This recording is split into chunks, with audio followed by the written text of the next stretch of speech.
Hey guys, welcome back to my channel. I'm here at my local hardware store about 9 miles from me, so it's pretty far. This is the closest one to me, but I wanted to go ahead and revamp my bathroom plant life. So I'm going to make another DIY shelf with bricks and wood. This is the best way for me to create the shelf that I want for the size that I want and for something that is not going to break the bank, and I don't care if it gets damaged or I have to throw it out when I'm done with it, because I don't think this is going to cost me, I want to say, more than $30. So I'm going to go ahead and pay for this and head back to the house. But I wanted to show you what is in my cart. I have 28 bricks and 2 boards that are in 65 inches in length. I'm going to create me 2 shelves, one over the other, in my bathroom. So I'll see you guys at home. Hey guys, so I am back home and it's actually the following day. It is Monday afternoon. I just finished work. I taught 4 classes this morning. I'm about to eat lunch, but I wanted to go ahead and do part 2 of this video because yesterday when I got back from my local hardware store, well, actually not very local because it's 9 miles away, it's kind of far, in a totally different city. I came home to the dark, so I wasn't able to finish up the video. So I want to go ahead and set up the shelf right now. I don't know who's going to end up on the shelf, so I'll place a few of them, but I am definitely in the middle of redecorating or revamping, restyling my bathroom plants. So stay tuned for an upcoming video. But I have all of the supplies here, my bricks and my wood, and I just want to go ahead and place them and see how it looks like in this space with some plants. So I hope you guys enjoy watching me set up this DIY plant shelf, which I've done throughout my space, outside in my patio and in front of my home. Very inexpensive and like very easy to put together. So if you have like a space like me where you want a certain dimension and size, you can go ahead and just get wood and bricks and place them into the spot that you want the plant shelf to be. All of the supplies that I got for the shelf, which is going to be 2 tiers, cost me under $25, so very inexpensive, and it is 65 inches long. So I'm gonna go ahead and set up the shelf, and I hope you guys enjoy this part of the video.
Shelf looks like, and sorry if the lighting is bad, but as you can see, there's diffuse lighting in my shower, which makes it the perfect place for plants. So I have, and I measured prior to this. What I did was I measured from the glass to the door, and it was 65 inches, which is where I wanted it. And then I measured the height from my tub, from the ground to the top of the tub, which is 15 inches. So I figured out that 7 bricks would make it come right above the edge of the tub. So I have 7 bricks on the bottom. I place 1 piece of wood here, and then another 7, and then another piece of wood here, so that I can go ahead and put taller plants on the bottom shelf as well. So now that I have this in place, I'm gonna test it out. Now when I am taking a shower here, I am not getting this part of the shower wet because my shower is so big. So I'm not worried about the plants at all. So I'm gonna go ahead and place some of my plants on here and see what it looks like. So here's what it looks like. And I absolutely love the look of this. It's exactly from the edge of my door of my bathroom to the glass window. And again, I have a pretty huge bathroom. You guys see my bathroom tour. So I'm not worried about getting my plants or the shelf wet. This was very inexpensive. It was about $5 for one piece of wood, and the bricks were all inexpensive. This whole thing cost me under $25, so I'm not worried if it gets damaged or anything. The bricks will last me forever. And once the board goes bad, I can always replace it. This was just $5 a piece. So I had it cut to 65 inches, and now I want to see how it looks like with plants. And I love this setup. I'm so happy I did this setup because I didn't want to spend a lot of money on this setup. And if you watch my tours in my place, you know that my patio and my outside of my home has the same setup, and I love it a lot.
So here's the look of the shelf with a handful of plants that love humidity and loves to diffuse lighting in my bathroom.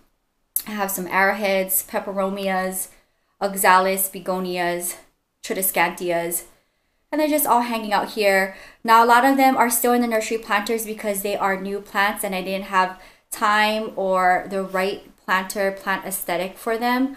But I think it worked out great. So stay tuned. I have a handful of them that planted up. So half of them are in planters and half of them are still in their nursery planters. But I am loving the look of just having this shelf with the plants on them in my bathroom. I wanted something where I could have more plants in here and not break the bank and use the space efficiently. And I think this was the best way for me to go ahead and utilize that. I do have a tension rod pole up here with my 2 ferns, but what I'm gonna do is I'm probably gonna add 2 more ferns up there and bring the rod higher, and I'll change it all out to white planters. So stay tuned. I'll do an updated bathroom tour when I am done revamping this space, but for now I wanted to just go ahead and dedicate a video creating a DIY shelf in a different part of my space, and I hope you guys enjoyed it. Alright guys, that is going to wrap up today's video. I hope you enjoyed this DIY that I put together for the bathroom. I've done the brick and wood method before. You've seen it in my patio and in front of my home, how I love using these shelves for my plants. They're very inexpensive and you can cut them to the dimension and make them into the size that you want. I have a handful of them outside that I utilize for my plants. This is the first time I've ever brought one into my home, but after brainstorming and thinking about how I wanted to style plants in my bathroom, because my bathroom is on the big side and with this diffused lighting here, it's like the perfect place for my finicky plants. I wanted to create another shelf, but I didn't want to break the bank and I wanted a specific length and dimension. So I ended up doing it this way. Now I could kick it up a notch and I could actually make it another level if I wanted to. I don't know, we'll see, stay tuned. I could actually go up all the way to the top if I wanted to on my shower and create multiple dimensions, but I think for now we'll keep it to 2 shelves. If I feel like I want to add more, I can go all the way up and make a whole plant wall if I wanted to get crazy. I could probably do 2 more levels, but I think 2 levels is a good start. If I wanted to, I could do 1 more level, but I love the 2, and I'm glad I was able to do this for my plants. So stay tuned. There's a lot of plants on here that are still in nursery planters, but I just wanted to put them up here to see what they would look like with plants on it, and I think it looks great. So hopefully in the near future I'll be able to plant up a bunch of them, and I would love to see them in all like blue or white planters in here. That would be the goal. Or I guess I could do terracottas in here, but stay tuned. Hope you guys enjoyed this video. And if you also use the brick and wood method, sound off down below. I would love to know how you style your plants for DIY shelving, and as well as where do you have the shelf, because for me I was very specific. I wanted it 65 long and I wanted 2 shelves. So this was perfect for me. Again, everything that I bought for this shelf was $25 little under 25. But all of the shelving, the bricks and the wood in my patio and in front of my home for my plants were all free and given to me. So if you're not really picky about the length of the wood, go and check your local hardware store. They have a scrap section, well, at least for me, and sometimes they'll just give it to you for free. So I was lucky enough where I was able to get the wood for free, and then somebody just gave me bricks, so I didn't have to purchase them. But the bricks and the wood here is super inexpensive. And as far as for the wood, it is sprayed with waterproof spray, so I have that on top of it. But I hope you guys enjoyed this video, and I'll see you guys soon. You can find more on my blog at ilovejewelyn.blogspot.com. I think my gardeners is here, so I'm going to wrap up the video. I'll see you guys tomorrow. Until next time, aloha from Santa Monica, California. Bye!